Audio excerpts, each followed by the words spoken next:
Bien, los invitamos a que participen de este programa La Noche a través de las cuentas de Twitter que aparecen en la parte inferior de nuestra pantalla. Ustedes pueden opinar utilizando el hashtag numeral La Noche Hoja de Coca y respondiendo a la siguiente pregunta a propósito del reciente informe presentado por la ONU. ¿Cree usted que debe retomarse la fumigación aérea con glifosato en Colombia? Más adelante estaremos leyendo sus opiniones. En el programa La Noche siempre están los protagonistas de la noticia. Quiero saludar en la ciudad de Bogotá, en Colombia, a Bo Matiasen. Es el representante de la Oficina de las Naciones Unidas contra la Droga y el Delito. Bienvenido al programa La Noche. Buenas noches. Señor Matiasen, me gustaría que usted le explicara a nuestros televidentes cuáles fueron los principales hallazgos de este monitoreo que ustedes presentaron el día de hoy y que deja de manifiesto que a corte del 31 de diciembre del año 2017 en Colombia habían 172.000 hectáreas cultivadas con hoja de coca. Bien, hoy hemos presentado el informe sobre cultivos ilícitos en Colombia con fecha de corte fin de año 2017. Hemos presentado y podemos verificar que Colombia en este momento, es decir, al fin del año pasado, tenía 171.000 hectáreas de coca en el país. Esto es el número más alto ya recordado por Naciones Unidas en los últimos 19 años que estamos haciendo estos censos. Señor Matiasen, al comparar las cifras del 2016 con las del 2017, los cultivos crecieron en 25.000 hectáreas. ¿Cuáles cree usted que son las causas de que sigan creciendo los cultivos ilícitos en Colombia? Bien, sigue creciendo, la verdad, porque en este año vemos también tendencias de que los cultivos de coca van creciendo aún más durante este año. ¿Y qué motiva a los campesinos a sembrar? ¿Será que no deberíamos mirar un poco más para el mapa y ver dónde están los grupos armados ilegales, los que realmente se benefician con estos cultivos ilícitos, que obligan en gran medida a los cocaleros a sembrar y que al final entonces sienten también que no hay mucho riesgo en hacer estos cultivos en este momento, entonces una percepción de riesgo bajo y una motivación económica muy fuerte de parte de los grupos armados ilegales. También hay, en algunas partes, hemos visto también entre los campesinos que había la percepción de que quien tiene coca va a recibir beneficios del Estado.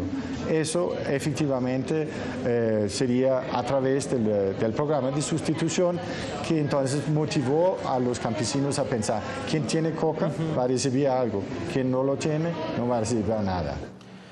Señor Matiasen, para la ONU fueron perversos esos incentivos que le prometió y que le entregó el gobierno a esas familias que hicieron parte de este programa de sustitución voluntaria de cultivos. Sí, uno podría describir eso como un incentivo perverso, pero sobre todo tal vez un problema de comunicación.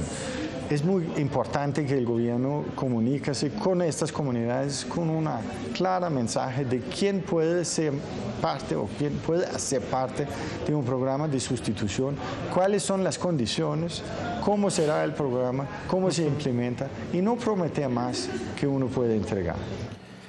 Nosotros escuchábamos, inclusive acá en el programa La Noche, muchas veces al presidente Juan Manuel Santos, al entonces presidente de Colombia, y a su vicepresidente, el general en retiro Oscar Naranjo, que decían que el acuerdo de paz iba a permitir llegar a esas zonas a hacer sustitución voluntaria de cultivos y erradicación forzosa de cultivos, y que de esa manera iban a disminuir las plantaciones ilícitas de hoja de coca en Colombia. Finalmente, ¿el acuerdo de paz permitió o no permitió mejorar esa lucha frontal contra los cultivos ilícitos?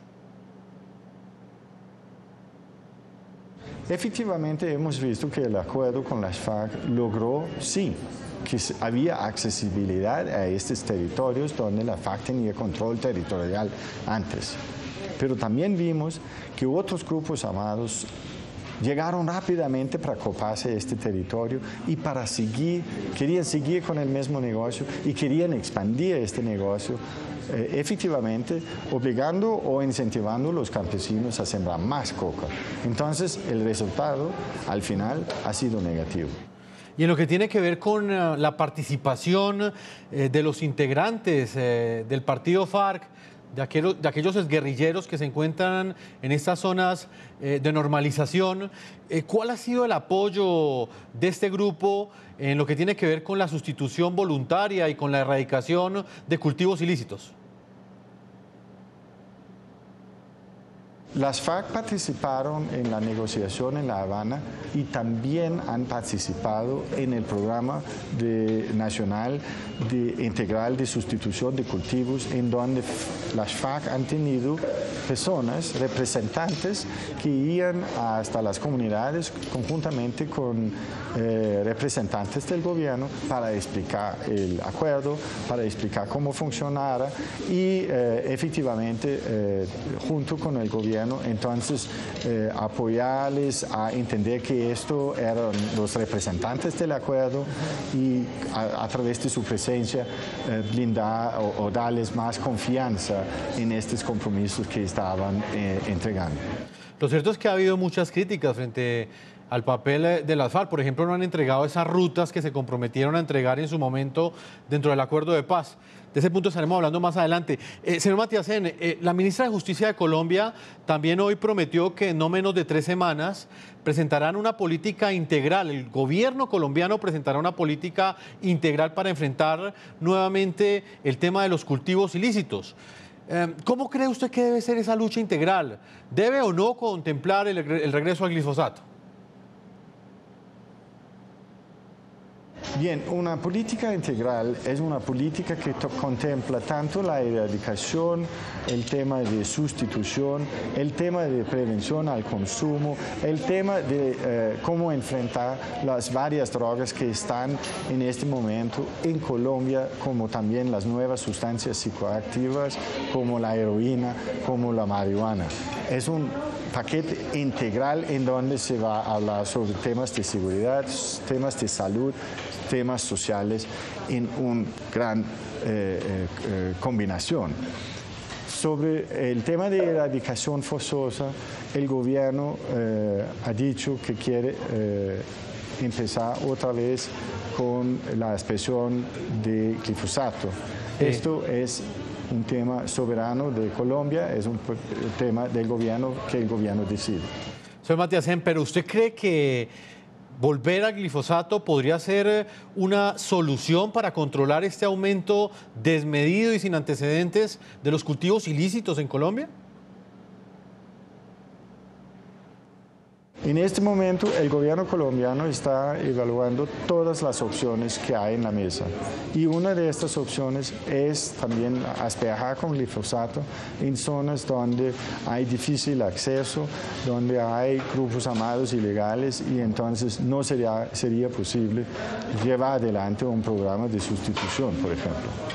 Señor Bo Matiasen, representante de la Oficina de las Naciones Unidas contra la Droga y el Delito en Colombia, quiero agradecerle el tiempo que nos ha entregado para explicar este importante informe que hoy es noticia en Colombia y en América Latina. Muchas gracias. Muchas gracias. Integro hasta ahora Hernando Zuleta, nos acompaña en nuestros estudios de NTN 24, director del Centro de Estudios de Desarrollo Económico de la Universidad de los Andes, doctor en Economía. Profesor Zuleta, bienvenido a la noche. Muchas gracias, Jefferson. Siempre lo invitamos para analizar estos aumentos en los cultivos ilícitos. Hoy quisimos nuevamente conversar con usted porque usted ha hecho unas investigaciones muy profundas sobre este tema y por esa razón me gustaría conocer su opinión sobre los resultados que fueron dados a conocer hoy por la Oficina de las Naciones Unidas contra la Droga y el Delito. Bueno, lo primero es que si bien no es un dato para celebrar, hay un cambio de tendencia. Veníamos creciendo más o menos a 46% al año y este año se crece a cerca del 20%. El crecimiento que se da hasta el año pasado puede explicarse en gran proporción, en mi concepto, por el acuerdo. Porque si uno mira las zonas digamos, las zonas controladas por las FARC, en esos municipios se